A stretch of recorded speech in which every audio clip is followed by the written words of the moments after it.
In this video, we're going to be looking at the relationship between multiplication and addition. The first thing that we need to understand here is multiplication and division, they are different, but there is a relationship between them. In the last video, we looked at 3 times 4, and in this video, I'm going to show you the relationship between multiplication and addition and how we can use one to help us solve the other. In the last video, we had 3 times 4 equals. In this video, I'm just going to write it slightly differently. I'm going to write it vertically. So I have 3 times by 4.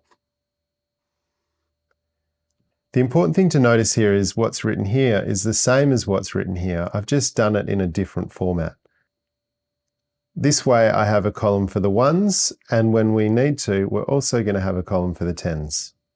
As in the last video, I could make 3 groups of 4 and it could look like this. 1, 2, 3, 4. That's one group of 4. 1, 2, 3, 4. That's 2 groups of 4. 1, 2, 3, 4. That's 3 groups of 4.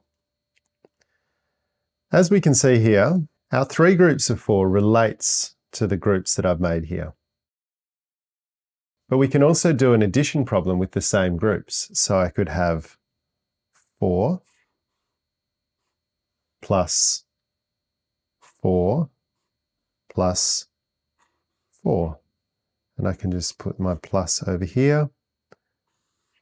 And we're going to write our answers underneath. The important thing to see here is that this format represents that, and this format also represents this. If we want to add up 4 plus 4 plus 4, we could have 4, 8, 12, and that would be our answer, 12. If you're not sure how I added up those numbers, go back to the first addition series and it shows you all that there. I have 4 plus 4 plus 4 is 12. Which means 3 groups of 4 is also 12.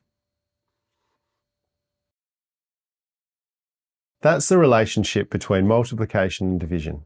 Have a go yourself in the attached activity, and I'll see you in the next video.